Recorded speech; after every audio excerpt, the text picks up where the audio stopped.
run the Iditarod, become mayors and governors, and we not only run for office, but we can vote for ourselves. The Senate passed the amendment on June the 4th, 1919. And a little more recently than that, pro-democracy activists in Hong Kong have gathered to mark the 30th anniversary of China's bloody crackdown on pro-democracy protesters in Beijing's Tiananmen Square. The annual vigil at Hong Kong's Victoria Park near the bustling Causeway Bay shopping district appeared to draw tens of thousands of participants. You remember the guy standing in front of the truck, right? The Fed says an interest rate cut is coming, and markets soared on the news. The Dow shot up 512 points on the day, the Nasdaq rose 194, and the S&P 500 gave investors 59 points. For American Family News, I'm Steve Jordahl.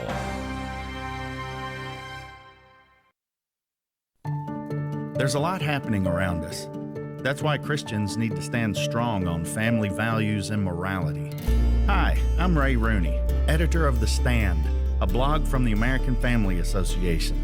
The Stand has timely, carefully written articles on relevant cultural issues that you can quickly forward to others. The Stand is a beacon of light to a society in need of direction. Visit afa.net/The Stand. Darkness is not an affirmative force. It simply reoccupies the space vacated by the light.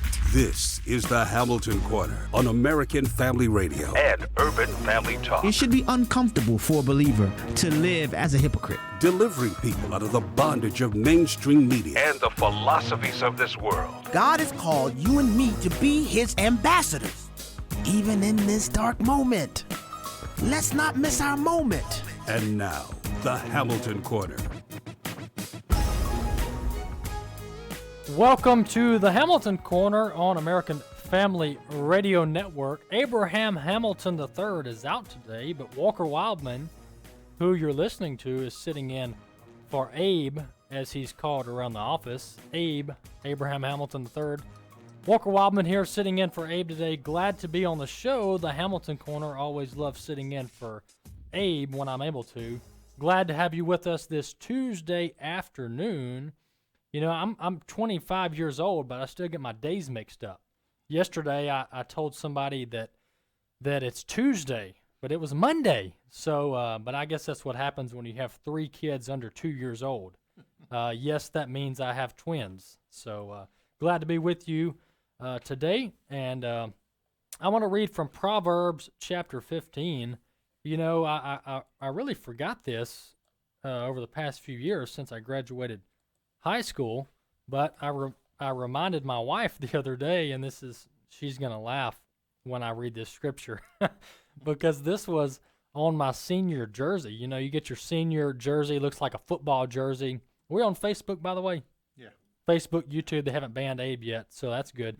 We're on Facebook and YouTube. You can watch the show there. See, I'm not even mentioning the basics, Jeff. Also, he's on Twitter as well. Nice. Periscope Live on Twitter. Excellent, excellent. So Facebook, Twitter, YouTube, you can watch the Hamilton Corner. Just go to those platforms, type in the Hamilton Corner, or type in Abraham Hamilton III, and you can watch the show there. So multiple ways to keep up with the show, and of course, our website, afr.net. But back to Scripture.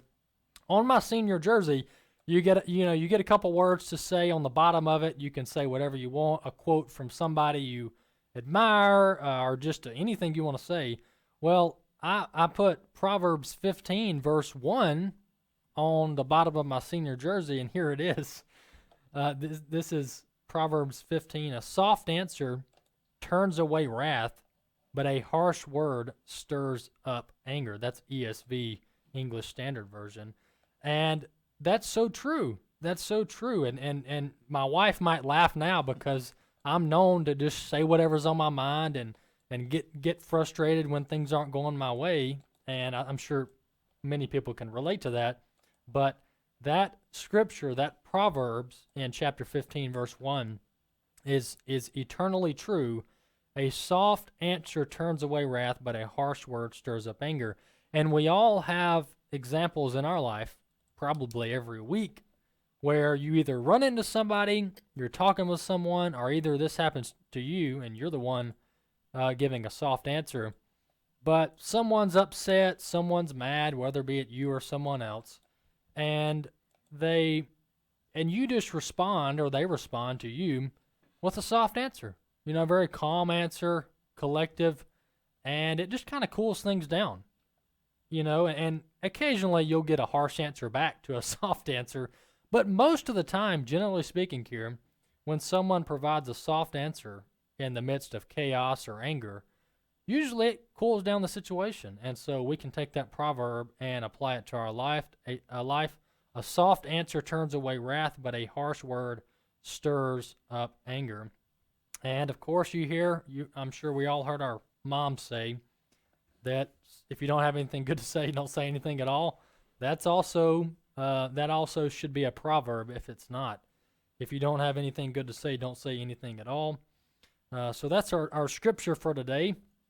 We're going to jump into the news. And as I was coming in to do the show today, I was just thinking, some of the stuff we're going to cover, you're not going to hear anywhere else. Or you might hear the news story, the subject, but the angles that you hear on American Family Radio are unique. Why? Because we base our opinions, our commentary, our analysis of the news through a biblical lens. We take Scripture as the foundation for what we believe in. We take Scripture and we apply it to our daily lives, apply it to the stories we talk about, and that's where our opinion comes from, or at least that's where it should come from each day on American Family Radio. So glad to have you with us. The first thing I want to talk about is, and once again, you're listening to the Hamilton Corner on American Family Radio and Urban Family Talk. The first thing I want to talk about is the potential tariffs that President Trump is going to put in place here in the next few days. I think June 10th is the deadline for Mexico to get a hold of illegal immigration into the U.S. And why Mexico? Because they're a large problem in this debate. So if you watch the news, and here's the angle I want to take on this. If you watch the news, you will hear over and over again from actually very well-respected people, Republicans, conservatives, others, that these tariffs would be detrimental to the American economy. We just can't do tariffs with Mexico. They're our ally. They're our neighbor. We can't do it. Tariffs are bad. Tariffs are no. You can't even say the T word. Don't even say the word tariffs, because that is a bad idea. But before I get into that, I want to play clip one here. This is Mick Mulvaney, President Trump's acting chief of staff, on whether President Trump is serious about imposing tariffs on our neighbor to the south. Clip one, let's listen. He's absolutely deadly serious. In fact, I fully expect these tariffs to go on to at least the 5% level on June 10th. The president is deadly serious about fixing the situation at the southern border. This is not the first time I'm on your program talking about what's happening on the Mexican-U.S. border. We've been talking about it for months.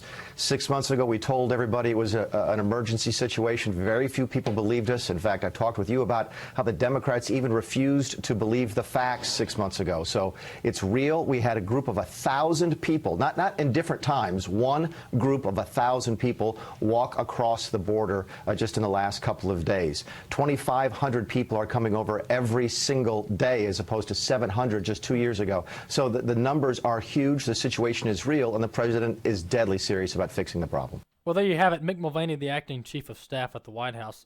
Great man, by the way. Solid conservative. I believe he used to be in Congress, and he used to be a member of the House Freedom Caucus, which we all love. But here's the angle that I have here. This rodeo is nothing new. We've seen this show played out year over year. What's the show? The show is the United States trying to politely ask the Mexican government to get a hold of illegal immigration. Every single illegal immigrant from the southern side of the U.S. come through where? Mexico. Guess how many of them are actually Mexican nationals? A tiny percentage. Why? All the Mexican nationals have already crossed the border illegally like 20, 30 years ago. They're all here. But yes, there are Mexican nationals that come into the U.S., but the number of those are relatively small in the grand scheme of things, all right? These, for the most part, and I can pull the numbers, but for the most part, these are Central to South Americans. These are not Mexican nationals. They're from Guatemala, El Salvador, and so on and so forth. You got dozens of countries down there, and South America and Central America.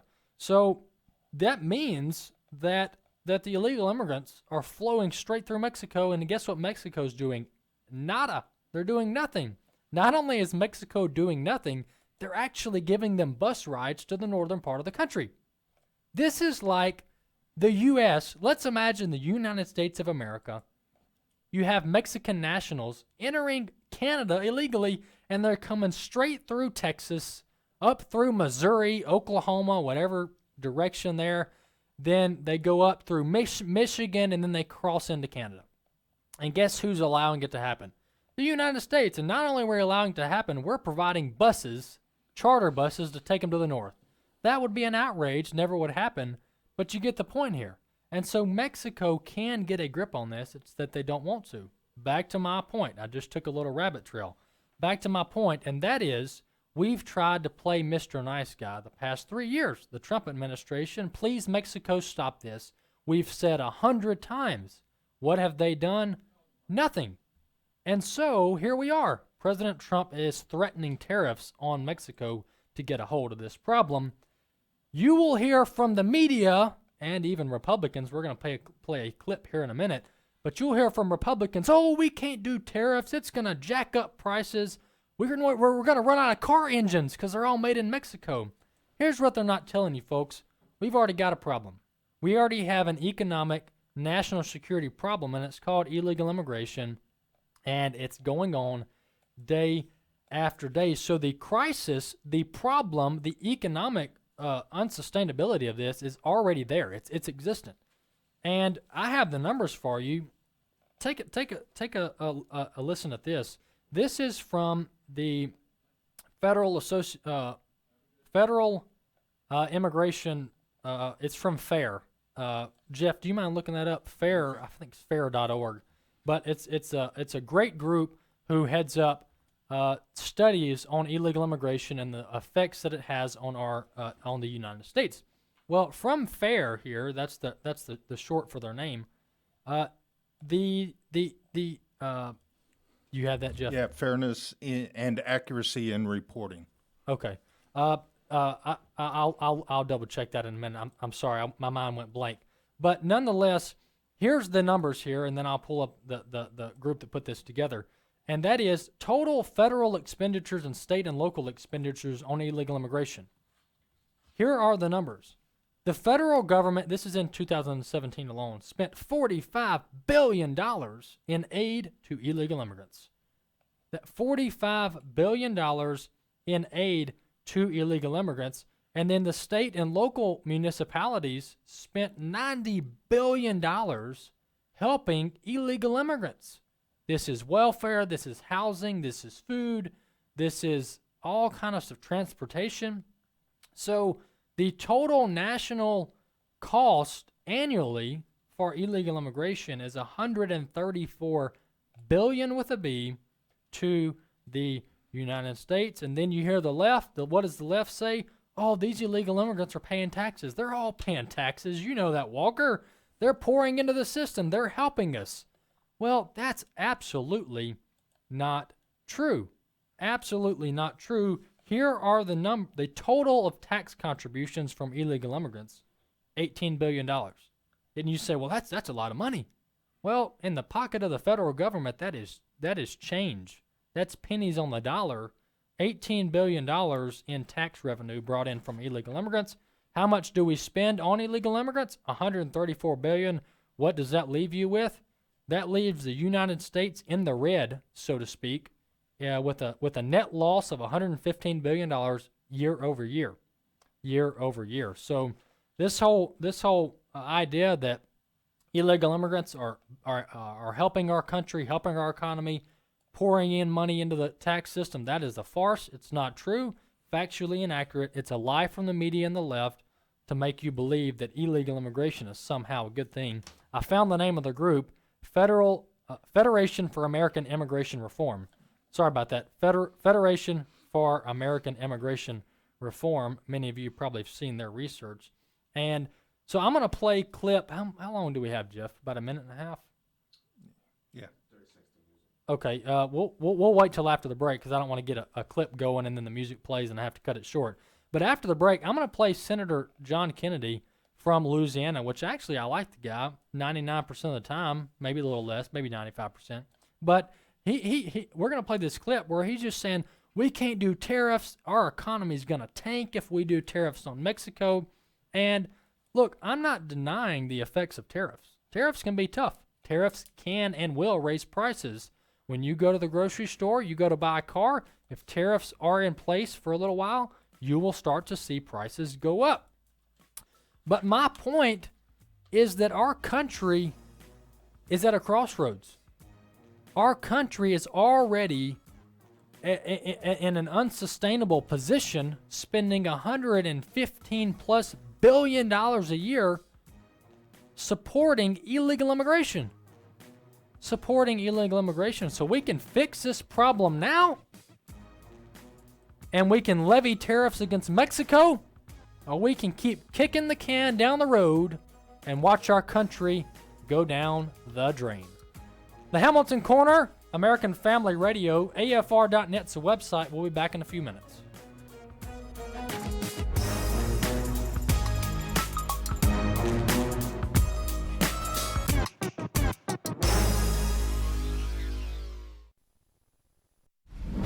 A safe haven for the unborn.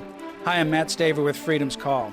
Alabama lawmakers recently passed a bill that will save countless lives. The legislation is the strictest ban on abortion in the nation. The new law makes performing an abortion a felony, and it certainly should be. After all, abortion is the murder of a baby. The measure is designed to go to the Supreme Court and hopefully overturn Roe v. Wade. Even though Alabama lawmakers are being ridiculed for their choice to stand for life, they are not backing down. Governor Kay Ivey had it right when she said all human life is precious. Innocent children should be protected. Legalizing abortion in America has already ended the lives of 62 million children. It's time for human genocide to end. Please pray that the courts will recognize the value of life. And stay informed at Liberty Counsel's website, lc.org. That's lc.org.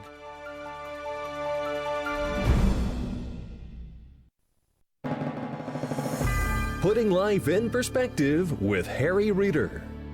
The scripture says in Romans 12:1, "Do not be conformed to this world, but be transformed by the renewing of your mind, so that you may prove that which is good and acceptable and perfect, that is, the will of God."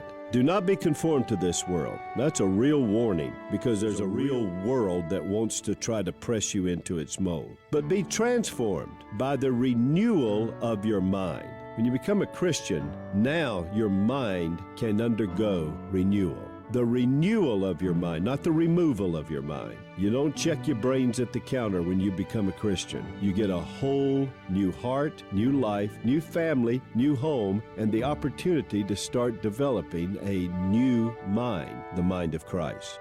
In Perspective with Harry Reeder, an outreach of Briarwood Presbyterian Church, Birmingham, Alabama. Brian Fisher here with the Life and Liberty Minute. Father's Day is coming up, and we want to encourage you to give the Boy to Man book as a gift to the father of a 12-year-old son you know. The father might be your husband, your cousin, your nephew, your grandson, a member of your fellowship group, a neighbor, or your son's Little League coach. I had the privilege of being a guest on Dr. James Dobson's Family Talk radio program, appearing with guest host Dr. Tim Clinton. Here's how a portion of that interview went. Our special guest again today has been Brian Fisher. He's the author of a brand new work called The Boy to Man Book, Preparing Your Son for Manhood. It's a must for every family out there. If you order a book by June 7, we'll make sure to get you a signed copy by Father's Day. Go to afastore.net. That's afastore.net. Catch Brian Fisher on Focal Point, weekday afternoons at 105 Central on American Family Radio.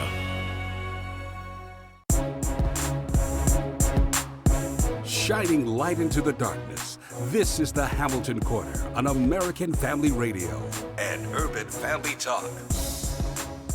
Welcome back to the Hamilton Corner on American Family Radio and Urban Family Talk. Speaking of Urban Family Talk and American Family Association, the Marriage, Family, and Life Conference is coming up towards the end of this month. Marriage, Family, and Life Conference. Many of the voices that you hear on AFR and Urban Family Talk will be at the conference. Abraham Hamilton III will be there. Will and Mickey Addison of Airing the Addisons on Urban Family Talk, they will be there. And many, many other voices on American Family Radio and Urban Family Talk. The Marriage, Family, Life Conference coming up at the end of this month. UrbanFamilyTalk.com is the website. UrbanFamilyTalk.com is the website. The specific dates are June 20th through the 22nd. That's a Thursday through a Saturday. Families are welcome, which means children are welcome. So Marriage, Family, and Life Conference 2019, UrbanFamilyTalk.com is the website. The dates are Thursday, June 20th through Saturday, June 22nd.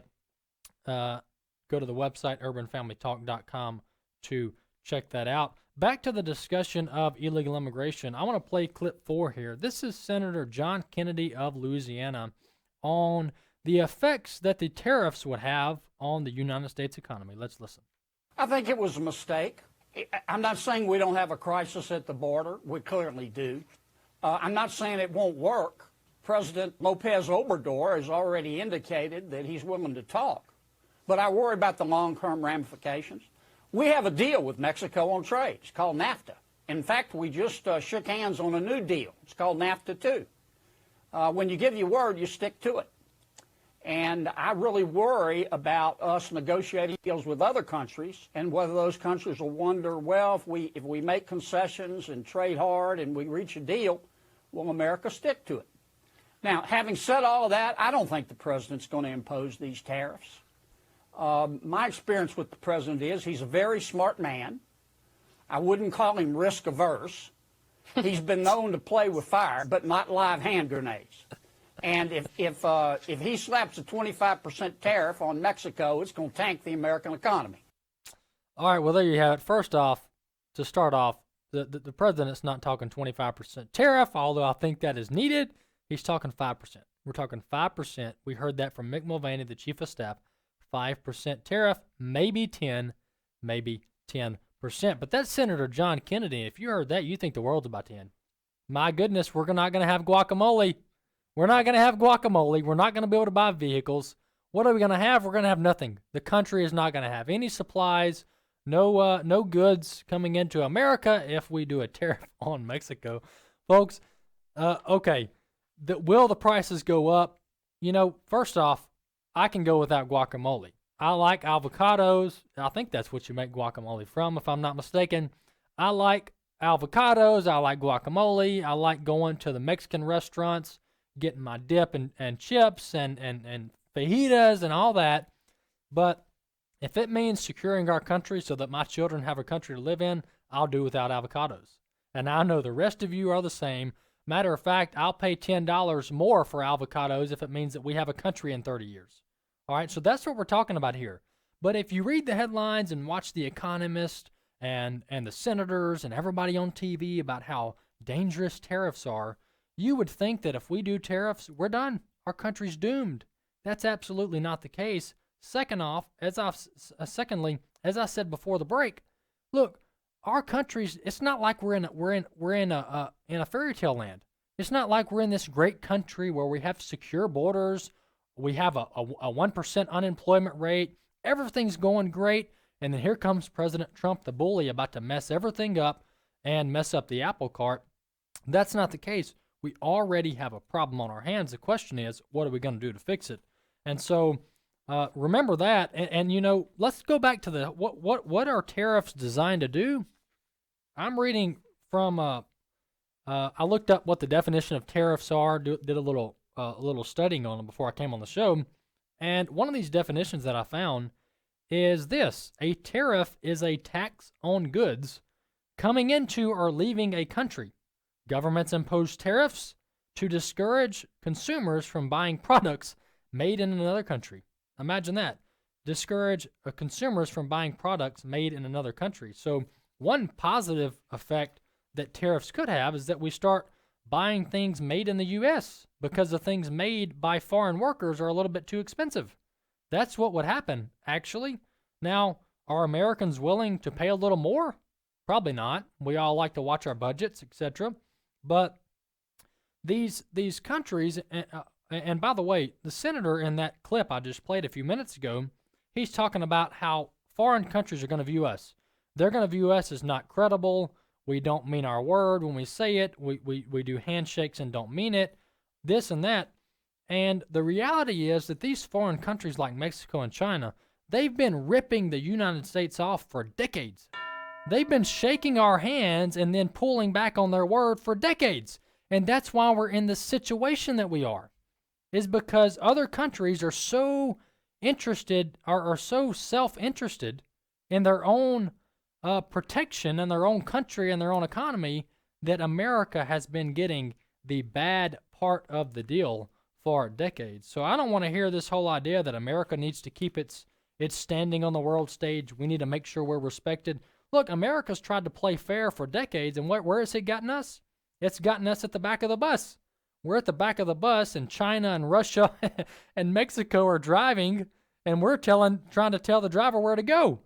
And we need to get back to the driver's seat and to begin dominating the world stage. How do you do that? You play hardball. How do you play hardball? You slap on tariffs like nobody's business until China and Mexico and other countries come to the negotiating table, and then we hammer out a happy deal where both countries get something out of it.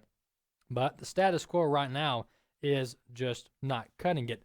One more angle on this whole illegal immigration tariffs debate, and I know Abe's mentioned this before when I listened to his show, but this whole idea where the media throws out that we have 11 million illegal immigrants in the country, who are we kidding? They've been citing that number for the past 9 years. Quite literally, that number comes from a Pew Research study from 2010.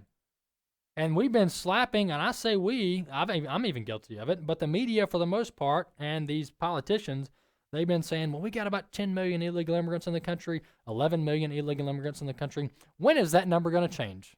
Because we have 1 million coming across each year. We literally have 1 million illegal immigrants plus coming across the border illegally each year. And guess how many of them get released into the streets of our country? 99.9%. Yes, I'm not exaggerating. 99% of illegal immigrants get to walk the country, walk the streets of El Paso, of Austin, Texas, of Mississippi. Why? Because we don't have enough holding space for these illegal immigrants. Guess how many of them show up for their judicial hearing, like 10%, if that. That's on a good day. So the other 90% never show up in court again, and guess what they're doing? They're taking our jobs. They're taking our low-wage jobs on our farms, on our fast food. They're the ones mowing the yards. They're taking our low-wage jobs, and guess what the American's doing? Sitting at the house because he didn't have a job. He goes and applies for a job, and he would like to get paid $10 an hour to break his back every day outside in 90-degree heat, but the Mexican national or the Guatemalan or the guy from El Salvador, he's working for $6 an hour. Well, Walker, the minimum wage is $7.25. Yeah, but when you're working illegally, there is no minimum wage. You can pay whatever you want. So that's the problem amongst many angles going on in our country is we have probably, I don't know, let's say the number in 2010 was accurate, which I don't think it was, but let's say you have 11 million in 2010 and we've had 1 million crossing every year. So we're easily at 20 million, folks, easily at 20 million. And I know Abe would say we're way past that because he used to work in the law enforcement arena or the prosecutorial arena in Houston, Texas, and in New Orleans, Louisiana. So he knows more about this than I do. But this whole idea that we have 10 million illegals in the country is a farce. We've got 20 million plus. Probably wouldn't be surprised if it was 30 million. Who knows? But it's definitely not 10 million because those numbers have aged by 10 years since that happened. I want to transition to another topic going on in Washington, D.C., and that is the issue of monopolies. More specifically, and this has been brewing for years, this is no new conversation, but companies like Google, which we all use to some extent for the most part, companies such as Facebook, Amazon, which I'm guilty of being an Amazon Prime subscriber. I'm supporting the Washington Post via my Amazon Prime account. Then you have Apple, if I haven't mentioned them, Apple. So you have those 4 companies, Apple, Google, Facebook, Amazon. These companies are behemoths. To prove my point, I'm just going to go through these 2 companies because Apple's a different animal. Apple only owns Apple, and everything's under the Apple brand. But you go over to Amazon or you go over to Alphabet. Walker, what on earth is Alphabet? That is Google. The parent company of Google is called Alphabet. And these 2 companies specifically, I'm going to break this down. Google owns, just to name a few, they own $100 billion worth of companies.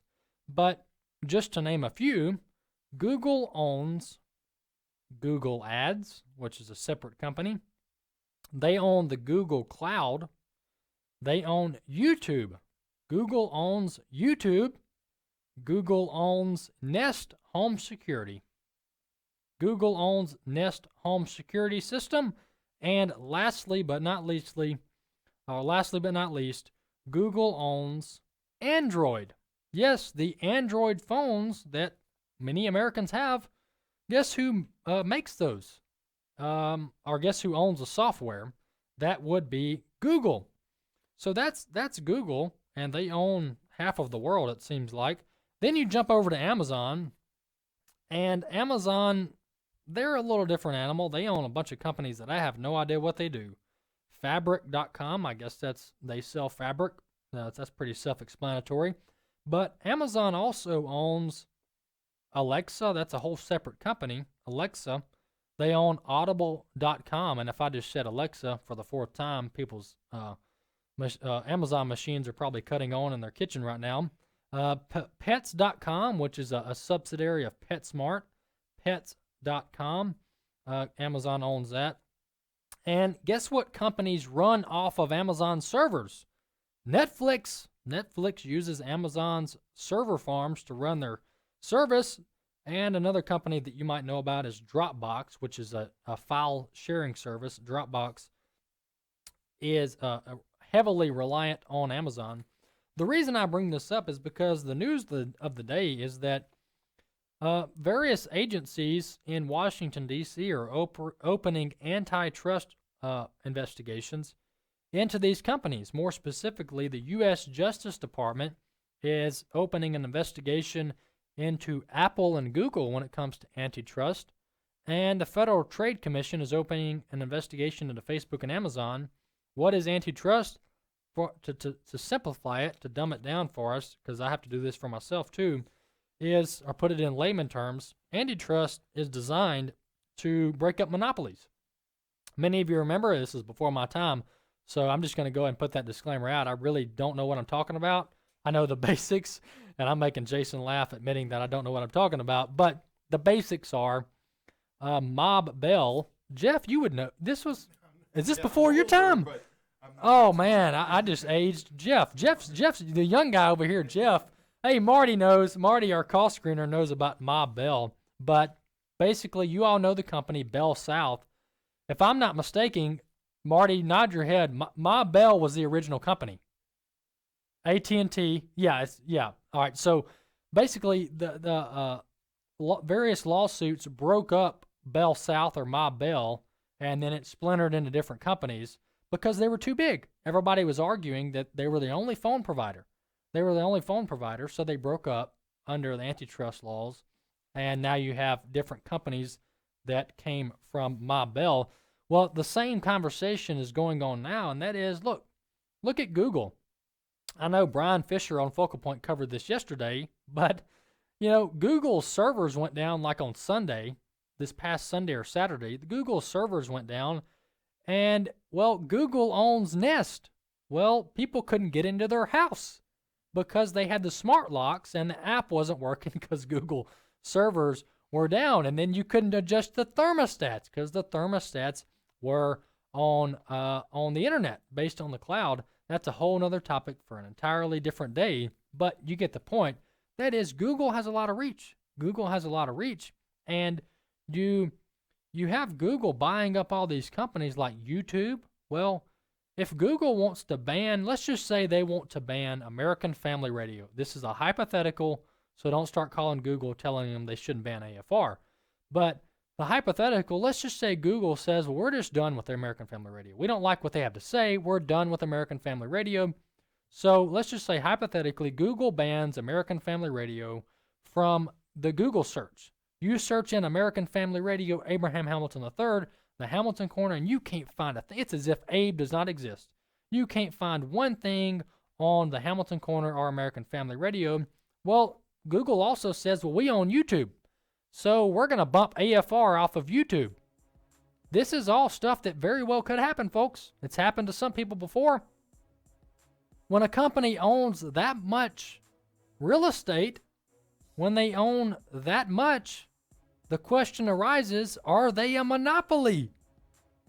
Are they a monopoly? Now, that's debatable. I'm no legal expert on the antitrust laws, but it sure does look like they're a monopoly. Maybe they're not. Maybe they won a case in court. But I think the case should be tried. I think the case should be tried because these companies, Facebook, Amazon, Google, etc., they're behemoths. And they arguably have more power than the President of the United States. The Hamilton Corner, American Family Radio. We'll be back in a few minutes.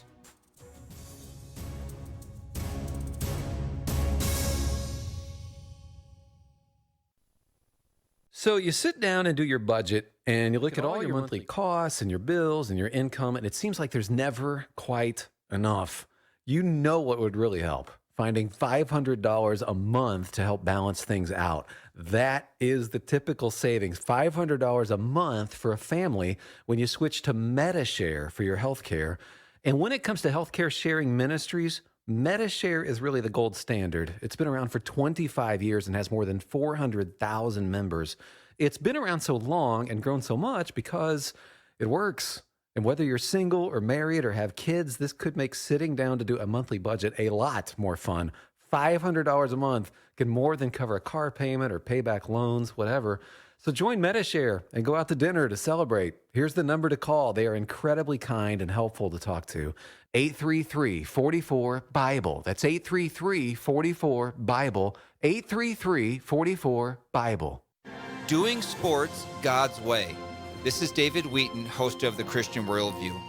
The Apostle John completes his first letter by saying, "Guard yourselves from idols."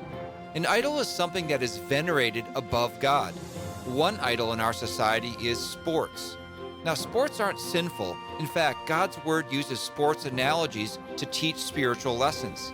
For the Christian family, sports should be about sanctification, evangelism, and for God's glory, not just temporal rewards. The Apostle Paul writes, "Everyone who competes in the games exercises self-control in all things. They then do it to receive a perishable wreath, but we an imperishable." Hear more at thechristianworldview.org, and then tune in this weekend for another topic that will sharpen your worldview. Listen to The Christian Worldview with David Wheaton, Saturday mornings at 8 Central on American Family Radio. Fox News Commentary with Todd Starnes. Hello, Americans. A Republican problem on the bench. That story coming up. President Eisenhower once said he made two mistakes during his presidency, and both were sitting on the Supreme Court. For whatever reason, Republican presidents have a checkered history when it comes to nominating conservative justices to the courts. The latest example, Michael Bogren, a Michigan lawyer, nominated by President Trump to fill a lower court judgeship in Michigan. Mr. Bogren is facing fierce opposition from conservative lawmakers and religious leaders. That's because Mr. Bogren once compared the teachings of the Catholic Church on marriage to the Ku Klux Klan and radical Islam. Clearly, Mr. Bogren is no friend to religious liberty, and his comments about the Bible's teachings on marriage are sickening. President Trump needs to find another nominee. I'm Todd Starnes. That's your Fox News Commentary. The Hamilton Corner podcast and one-minute commentaries are available at afr.net and urbanfamilytalk.com. Back to the Hamilton Corner on American Family Radio and Urban Family Talk. Welcome back to American Family Radio and Urban Family Talk. The Hamilton Corner is the show. Abraham Hamilton III is the host. but I'm Walker Wildman sitting in for Abe this afternoon. Glad to have you with us. AFR.net is the website. Check it out. AFR.net is the website. Just to provide a little recap, the case I was talking about was where the AT&T Corporation had to give up, basically, or break up the Bell operating companies. So basically, Bell South and AT&T used to be under one roof, and AT&T, under a court order in 1982, had to give up part of the company because they were determined, the court determined that they were a monopoly, had too much control over the telephone system, and thus you have the breakup of AT&T / Bell South, or Bell. I think that's actually what created Bell South. Is AT&T gave up a part of the company, and then you have the company called Bell South. 888-589-8840 is the number to call in. I would like to take your questions, comments, concerns on the topics we've discussed today. Here's the phone number to call in: 888-589-8840. 888-589-8840. Glad to take your calls on the show today. President Trump is headed back from Europe, where he's been in the UK, visiting with foreign leaders. And, you know, we had the London mayor just put out this video. The London mayor, last name of Khan, Khan, put out this video just bashing President Trump. He's not inclusive. He doesn't value life. He doesn't value liberty. On and on and on. I just thought, you know, this is how people get deceived, is they start getting their information from one or two sources. And if all you did was watch the critics of President Trump, then you would think President Trump is an awful fella. You would think this guy's evil. He's trying to turn into a king. He's abusing power. He's corrupt. If all you did was watch CNN and MSNBC, that's all you would get, because they provide one side of the story. And I'm not saying President Trump's perfect, but the way the media is painting this president is absolutely corrupt, absolutely wrong. And unfortunately, I think the left and their propaganda, I think they are shaping the history books in a negative light. I think we're going to have history books written, if you can call them history books anymore, written that totally ignore the factual history of our country. They're going to paint President Trump as this Neanderthal. He's a loser. He stole the election from Hillary Clinton. He colluded with Vladimir Putin. I think we're going to have to be careful about which books we read in 20 years from now, and make sure that they write history correctly. That's going to be huge, because these big publishing companies, many of them lean left, and they have liberal writers. That's one thing to keep an eye on, and that is, how are the history books written, and are they written accurately? And we may face a day where you and I, average people, Jeff and Jason and Marty, we may be carrying on the factual history of our country. We may be telling our kids what Donald Trump actually did in the White House, what the person he actually was, despite what the history books say. So I think it's important that we remember that, and that's why I'm thankful that we have the internet, because we're able to archive things, to save things, to write things down, to remember things that might be useful in the future. Going to the telephone lines, Donnie in Jason, do you mind getting Donnie? Donnie in Texas. Donnie, welcome. All right, let me see. I have it on producer. All right, let's try to take Dean. Okay, we're having a little phone difficulties, but we'll take your calls in a minute. Let me, while we get that figured out, I'm going to give out the number one more time so you can call in. 888-589-8840. 888-589-8810. Just talking out loud, Jeff. I think I have it on. Do you think we're ready? I have it on producer. I shouldn't be on producer. That may be the problem I'm having here. But 888-589-8840 is the number to call in. AFR.net is the website. But back to this Congress looking into these big tech companies. the thing we're going to have to keep an eye on is, let's just say that Congress decides to intervene. Congress decides to step in to, quote, fix the problem. That should make us a little hesitant to begin with. But the one thing that we need to keep an eye on is to make sure that we are not that we do not let the big tech companies write the legislation, because that's what happens. That's what happens. The big companies, and not just talking about the big tech companies, but all of them, they come in with their $1 million attorneys, and they actually write the legislation.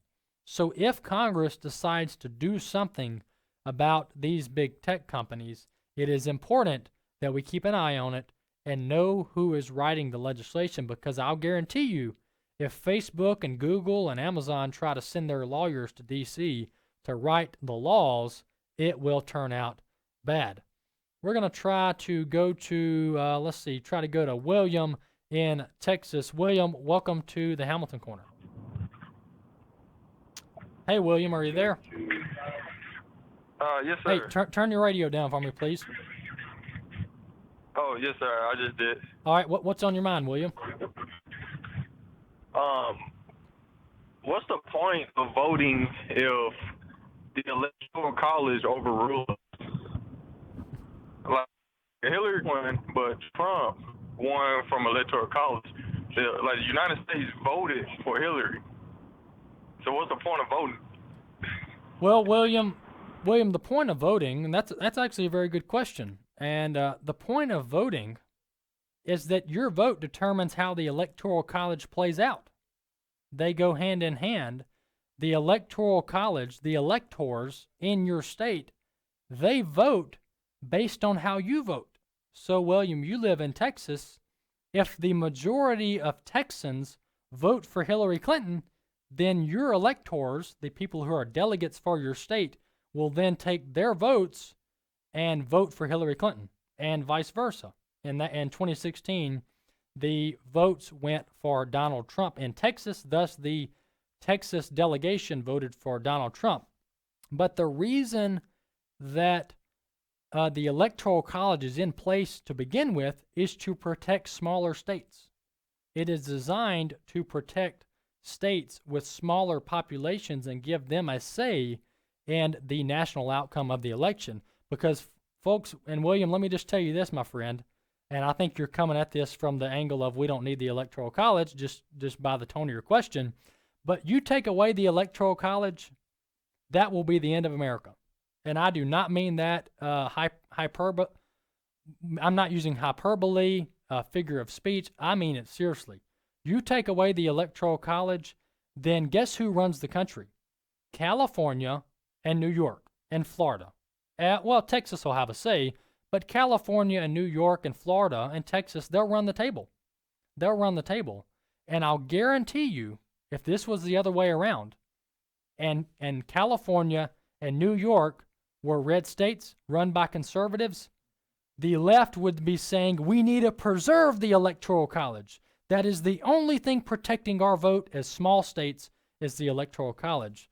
So our founding fathers were brilliant in providing the Electoral College so that not only does your vote count, but the vote of your state counts, and it protects, honestly, state sovereignty. William, thanks for calling in to the show today. We're going to go down to Cord in Texas. I believe I'm saying that right. Cord, welcome to the Hamilton Corner. Yes, sir. Hey, just wondering if you can go over some of the things that Trump has done throughout his campaign. That would be, you mentioned earlier in the broadcast about being textbook worthy. If you can just go over some of the things Sure. That we can get a clear understanding. Sure. I'll be glad to. How do you pronounce your name? It is Cord, Cord. K-O-R-D. Cord Okay. Douglas. Excellent. Yes, Excellent. sir. Yeah. You can go ahead and hang up and listen on the radio. Is that Sure. Yeah, very good question, Cord. You can go ahead and hang up and I'll answer your question. You know, just one thing that really crosses party lines that President Trump should be applauded for in the history books is this economy. And the folks that are so shameful enough to say that this is Obama's economy? President Obama created this economy. Who are you kidding? Because at first, President Obama blamed Bush. When he was in office, it was Bush's fault. President Bush gave him a bad economy, and he was there to fix it. And then all of a sudden, he leaves office, and Trump's economy becomes Obama's economy. Now tell me how that works. And so back to the point, the first thing, and one of the most important things that President Trump's his record should show in 30 years from now is that he provided the lowest unemployment for the black community and for the Hispanic community and for women. The lowest unemployment rate in history since they started recording these numbers, I think in the 50s. And so that's the first thing. President Trump is bringing the middle class and the lower class. He is bringing them out of poverty and into individual freedom and liberty. And I know that sounds a little fancy, but that's what jobs do, folks. That's what work does, is it brings people out of the bondage of being dependent on the government, and it provides them a sustainability for their kids and their future families. So that's the first thing. The second thing is that President Trump is renegotiating, and these should be nonpartisan issues. I mean, I can jump into abortion and the pro-life movement and the judges that he's putting on the bench, and that stuff is huge. But this stuff I'm mentioning should be nonpartisan, and that is President Trump is renegotiating all of these trade deals to benefit America, whether you got a D beside your name when you vote or an R or an I or nothing, whether you don't even vote in America. President Trump's policies on trade are benefiting our country. They're not benefiting the globalist Chinese government, Russia, Mexico. They're benefiting America. So those two things. The third thing I'll say, President Trump is appointing judges who know the Constitution. He's appointing judges who know the Constitution and know the intent and the meaning of the people who wrote the United States Constitution. That's just three things. I could go on for another hour on the things, and maybe I will one day, on the things that President Trump is doing for America. I'm going to jump down to Dean in Missouri. Dean, let's see. All right, I think we're having a little phone difficulties. All right, I'm going to go to William in Oklahoma. William, welcome to the show. You got me? Yes, sir. You're on, William. What's on your mind? Well, I used to hold the position that I didn't think we needed an electoral college, and then I felt awkward when the person I was voting for won without the popular vote by the Electoral College. And since listening to this radio station, I've heard people talk about how we could elect, if we didn't have Electoral College, we could elect a president with like 67% of the vote against that president if we had like three candidates running. That's correct. You get what I'm saying? Yes, that's correct. Yeah, and that's just like, if you think about it that way, it's a big deal. It It's is. a really big deal.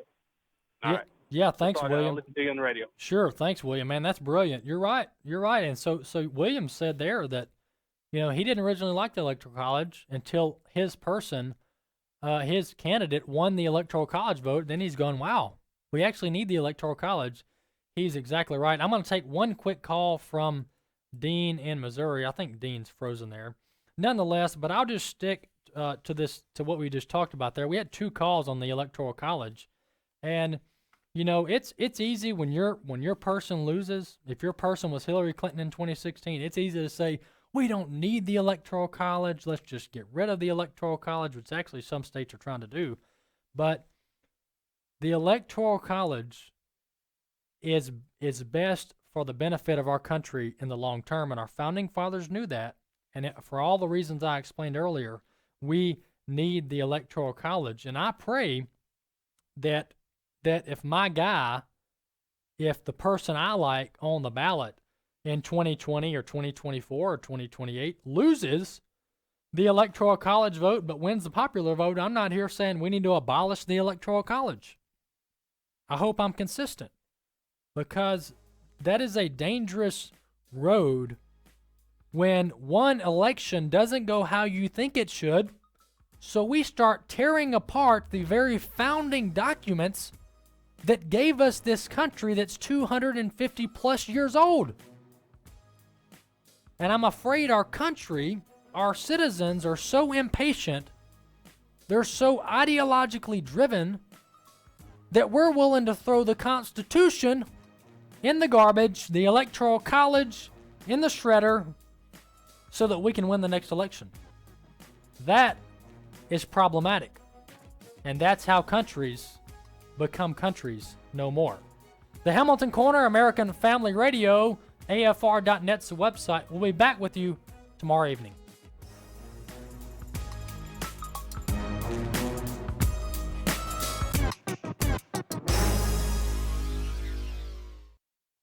The views and opinions expressed in this broadcast may not necessarily reflect those of the American Family Association or American Family Radio. Faith, family, freedom. American